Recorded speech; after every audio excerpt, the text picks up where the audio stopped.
Preparing for cyber combat, the electronic tools changing the way armies fight wars.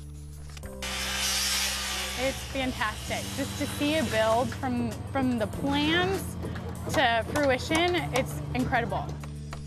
Hammer in her hands, the women who are building the American dream for San Diego families.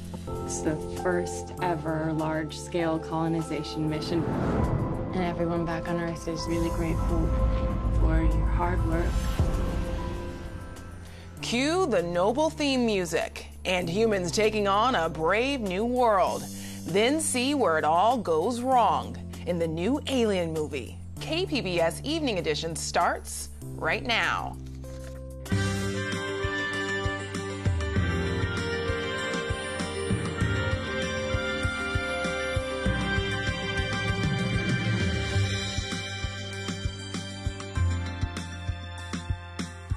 Evening and thanks for joining us. I'm Ebony Monet. State and local officials visited the Tijuana River Valley today to see the damage caused by cross-border sewage flows. KPBS reporter Eric Anderson has details. Cross-border sewage flows have kept South County beaches closed for recreational activities since last November. Now, the problem peaked back in February and March when heavy rains allowed sewage flows to run through the valley unchecked for weeks. Now, I joined California Assemblymember Todd Gloria and Imperial Beach Mayor Serge Dedina at the international border earlier today. And Gloria told me that state lawmakers may be able to help.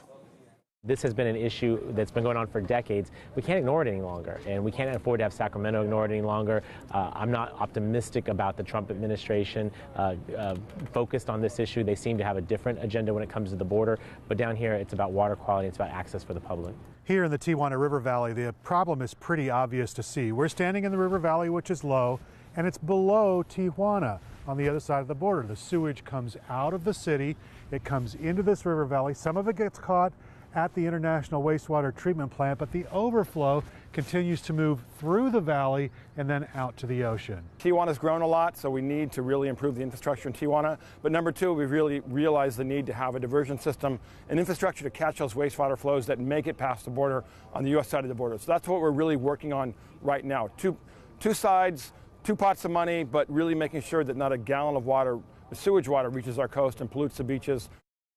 Now, Dedina says that he wants to be able to surf along the Imperial Beach coast 365 days a year.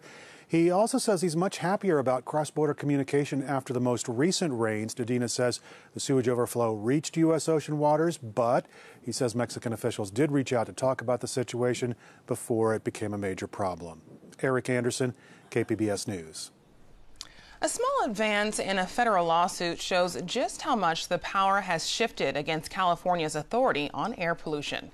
Ingrid Lobet with KPBS media partner iNewsSource reports. On the surface, it's just a request to the Ninth Circuit Court of Appeals asking for more time to prepare, given the new administration. But inside the legal filing, the new heads of the Justice Department show they're taking a hard look at California's right to set clean air rules. The case is called Dalton Trucking.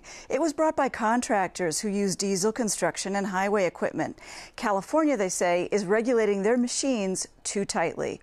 But the industry's lawsuit goes beyond just this equipment. It challenges 40 years of California pollution limits. Where an Obama administration sided with California, the Justice Department under Trump is saying to the diesel businesses, give us a little more time because we're thinking you may be right.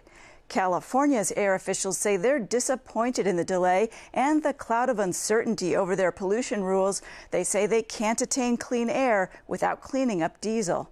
For KPBS partner iNewsSource, I'm Ingrid Lobet.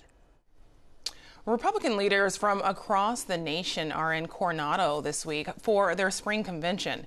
KPBS reporter Susan Murphy says despite controversies in Washington, the delegates are looking to build on their 2016 victories. A spirit of optimism filled the Hotel Del on the third day of the Republican National Committee meeting. The state of our Republican Party is strong.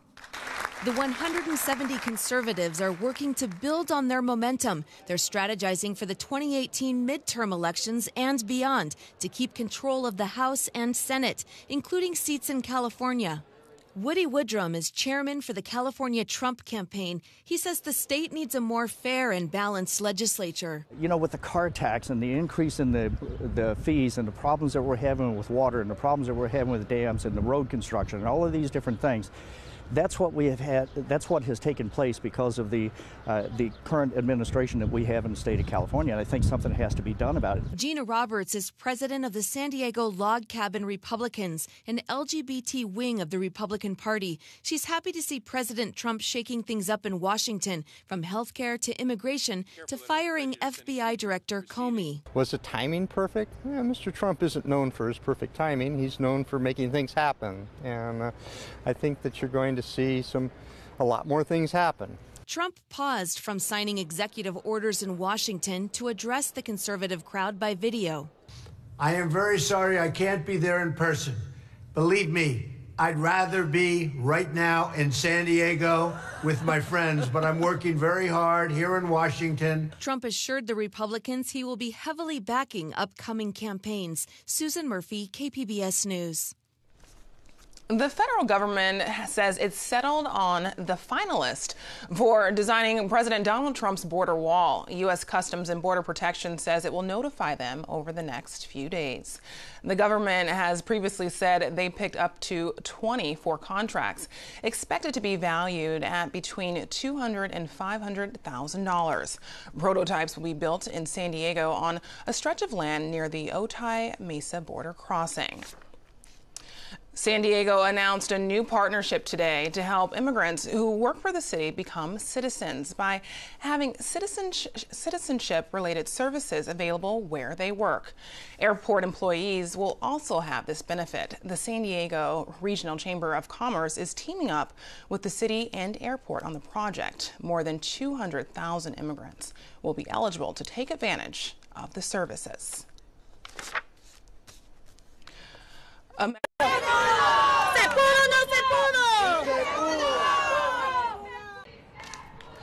A Mexican immigrant who's been living in Colorado churches since February has emerged. Jeanette Vizguera feared deportation and was given sanctuary at the First Baptist Church in Denver. ICE granted her a 2-year deportation delay following the intervention of U.S. Senator Michael Bennet. She says she's happy to be able to spend Mother's Day with her kids. Han sido 3 meses. It's been 3 months. Muy difíciles. Very difficult months. Porque aunque he seguido luchando y trabajando desde adentro, because even though I've been continuing my struggle from inside, mis hijos me hacían falta conmigo. I really miss my children. Bennett introduced a bill to help Vizguera stay in the country and says she should have never been targeted for removal.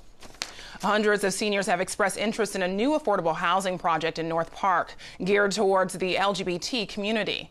KPBS Metro reporter Andrew Bowen has more. Construction is about 40% done on San Diego's first housing built specifically for LGBT seniors. After a week and a half of signups, the project's interest list is already full with 500 people. There are only 75 apartments available. Sylvia Martinez is the project's manager for the nonprofit developer Community Housing Works. There was a lot of pent-up demand in this community, and people have been waiting for this kind of project to come for a long time.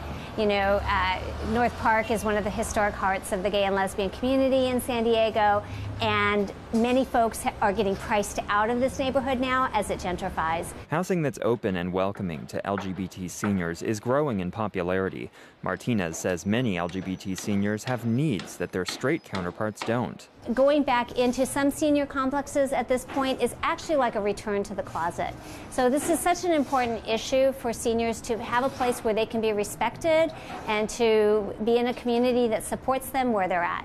Residents have to be 55 or older with an income below $36,000 for a one-person household. Construction is expected to wrap up in December. Andrew Bowen, KPBS News. Nearly 500 San Diego Unified School District teachers had their layoff notices rescinded after others agreed to take early retirement. That's about half of the teachers who got preliminary pink slips in March. The district is trying to offset a $124 million budget shortfall. District officials say less than 100 more tenured educators still face layoffs. The other 370 teachers whose jobs are in jeopardy are probationary teachers who have been with the district for a short time. Taking a closer look at the governor's revised budget, Cal State University officials were stunned when the governor opted to give them $4 billion less than originally planned. This after a state auditor report showed CSU has hired a disproportionate number of high-paid administrators for the past 10 years. Meanwhile, the hiring of teachers and other faculty jobs was significantly lower.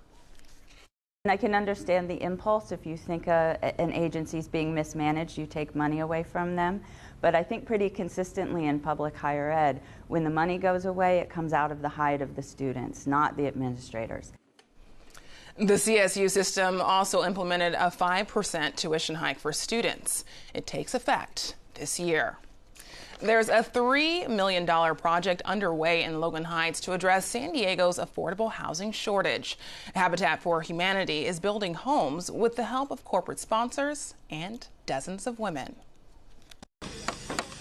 They're wielding hammers, cutting planks of wood, and raising thousands of dollars in the process. Any way that we can give back and give somebody else, a hand, that's really what we want to do. This is a Women Build Habitat for Humanity project in Logan Heights. Volunteers are building 4 homes for qualifying families. There's huge demand in San Diego County. We know the median price of a home is over $550,000. Hardly anybody can afford that. Nicole Winfield has brought her whole Onyx Building Group team. The former teacher founded the company after getting a pink slip 7 years ago. So I build schools. I might not teach them, but I build them. Women Build projects are taking place across the country. Habitat for Humanity says women and children are most likely to be affected by poor living conditions. So this is a chance to empower women to take proactive steps towards a solution. It's fantastic just to see a build from the plans to fruition. It's incredible. It's probably the most rewarding thing. And then to be able to drive by it later and say, we did that. My team did that. Helping families achieve home ownership. Decades later, it's still hard to accept what the federal government did to hundreds of black men in rural Alabama, commonly known today as the Tuskegee Syphilis Study. AP reporter Josh Rapogel says relatives still struggle with the stigma of being linked to the experiment. Through candles and song, loved ones remember their relatives who were subject to a cruel medical experiment at the hands of the United States government. They were never told that they had the disease. For 40 years, starting in 1932, medical workers withheld treatment for hundreds of unsuspecting black men infected with syphilis. The purpose? So doctors could track the ravages of the horrid illness and dissect their bodies afterward in what became known as the Tuskegee Study. And for the sake of science, they sacrificed some human beings. And it raised the question, did they really believe these men were human beings? And so we really wonder about their intention as well as their behavior. The Associated Press exposed the study in 1972, leading to its end. It is against everything our country stands for. And 20 years ago this May, President Bill Clinton apologized for the U.S. government. What the United States government did was shameful, and I am sorry. But even with an apology and a $9 million settlement, relatives of the men still struggle with the stigma of being linked to the experiment. For the first time, AP cameras were allowed in an annual gathering in Tuskegee, where descendants shared their pain and honored the victims. My grandmother was affected, and she still had traces of syphilis in her system. Henry Talley Jr.'s grandmother and grandfather have since died, along with every remaining participant in the study. A class action lawsuit filed in 1973 has outlived them all, and litigation continues to this day. We owe them, not just financially, but we owe them to let people know their story. Stories they want to keep in the public so the country never forgets. Joshua Plogel, The Associated Press. The firing of FBI Director James Comey draws varied reaction among local politicians. We look at why the AFL-CIO took over a local labor council and fired its officers this week, and at why the district attorney must return a medical pot shop owner's confiscated bank accounts. It's all on the Roundtable tonight at 8:30. This Mother's Day will be a great time to celebrate outdoors. Brittany Boyer has tonight's forecast. Hopefully you had a great Friday. We've made it to the weekend. That's what counts, right? Well, as we get into this weekend, we are going to see that marine layer lingering. We started off the day with those low clouds. That'll be the case as we head into the next couple of days. But you know what? It's a mainly dry weekend. With the exception of that marine layer, there could be a little bit of drizzle out there, but no important weather features as far as rain is concerned. And then we will continue to see those cooler temperatures here as we head into early next week. Here's a look at the satellite and radar for today. We have a cold front moving through mainly over the northern half of the state. Also out in the Pacific Northwest, we will continue to see that cooling trend here as we head into early next week. So turning a little bit cooler, but by no means not looking cold, at least for the coast and the inland locations. For tonight, the metro area, increasing clouds. Again, we're going to see that marine layer developing each night and each morning, at least through the middle of next week. Temperatures tonight in San Diego, right around 60 degrees. Ramona, 49. Out toward Mount Laguna, we're in the low 40s tonight, 48 in Alpine. Oceanside, we're looking at a low of 56 degrees. So here's the setup for our Saturday. You'll notice the cooler air trying to dig a little bit farther south. I think it's more noticeable for us once we get into Sunday and Monday. We should still make out with some pretty nice weather out there for our Saturday. We'll take a look at a couple of local locations. Again, we start off with those low-lying clouds in the morning, especially west of the mountains there, inland and also along the coastal areas. Out toward the desert, it's nice and hot, 90 in Borrego Springs, down to Mount Laguna, 61 and sunny, Alpine 69, and in Oceanside, we're looking at a high of 70 degrees. Mother's Day, we will have some cooler air in place. You'll notice a dip in the jet stream there. That's going to knock our temperatures down just a little bit as we get into Mother's Day. So here's a look at the forecast for the coastal regions. We start off with those low clouds just about every day, and we could have some drizzle associated with that. For the coast, not really seeing an impact with the temperatures too much. We notice it the farther inland we go. 5-day forecast for the inland region. Clouds break for some sunshine each day. 63 on Monday. Then by Wednesday of next week, we're also looking at temperatures in the upper 60s. It turns cooler out toward the mountains, cooler and windy as well. Sunday into Monday, we see temperatures dropping from the 50s into the 40s, and the desert's also taking a big nosedive, 90 on Saturday, 75 on Monday. For KPBS News, I'm meteorologist Brittany Boyer. In the remote Southern California desert, the U.S. Army is testing some of its most advanced cyber tools. KPBS military reporter Steve Walsh spent a couple of days at Fort Irwin and has this report. We were defending the town of Eugene, which is center mass here on the map. Captain George Purrier is part of the Black Horse Regiment. They're the bad guys. Their job is to throw everything they can at the brigades training at Fort Irwin to prepare them for what they might face in the field. Not only be able to say it, right, be able to demonstrate those effects. Beginning last August, U.S. Army Cyber Command has sent small teams to the National Training Center at Fort Irwin to help the units learn how to defend themselves against cyber attacks and electronic warfare.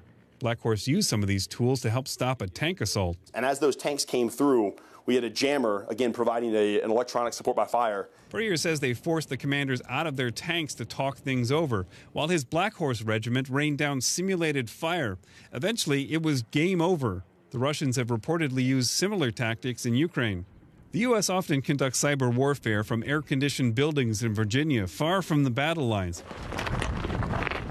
For this test, the training was done in the Mojave Desert. They're trying to figure out how much of this know-how they can put in the hands of troops on the ground, fighting someone with intense cyber capabilities, like the Russians or the Chinese. Puryear says they've already learned don't weigh down busy commanders with a bunch of tech talk, or they'll tell you, hey, the amount of mental bandwidth I have to commit to this just isn't worth it. Instead, show them what these things can do. A lot of this is under wraps. A major attached to the Army Cyber Command tells me she was able to convince a group of officers that their commander wanted to meet them at a particular spot. What ended up happening was part of the unit leadership went to that location, and they were actually attacked by the OPFOR. But when I pressed her for how she actually set up the ambush, the public affairs person stepped in. So I'm sorry, I got to jump in here.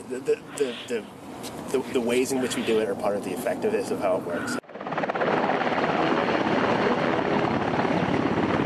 Fort Irwin's commander, Brigadier General Jeff Broadwater, knows how to make an entrance, arriving by Black Hawk on a mesa overlooking one of the training villages. Concentrating on cyber warfare is relatively new. The U.S. spent more than a decade fighting desert wars against opponents who didn't use these weapons. Until 2013, the National Training Center mainly readied units to deploy to Iraq and Afghanistan. You know, the next place that we go to fight, or that we need to be ready to fight, is we don't know where that's going to be. But we also know that it will probably have some lessons learned, or the enemy that we face will have developed some lessons that they've learned as we've been executing in Iraq and Afghanistan. From atop another windswept ridge overlooking yet another village, Brigadier General J.P. McGee illustrates the challenges of trying to explain this type of warfare. What you can't see right now, but is also working, is we have cyber activities that are going on inside the networks that exist within that city, where they've been able to come in from a distance, exploit into those networks, and then take over devices within that city. McGee served in both the Pentagon and in Iraq and Afghanistan. He took over as the operations commander for Army Cyber Command last year. He says these pilot programs are valuable. And every iteration of this gets better as we work through it. And so we have changed the construction of the teams, the size and composition of them. We've changed the equipment that we bring out here. Once the exercise is over at the end of the month, Army Cyber Command, which just published their first major update of the Army Field Manual for Cyber and Electronic Warfare, will have to decide whether this is the way they will fight, with teams of experts moving with troops along the front lines. Steve Walsh, KPBS News. It stands ready to protect those in danger.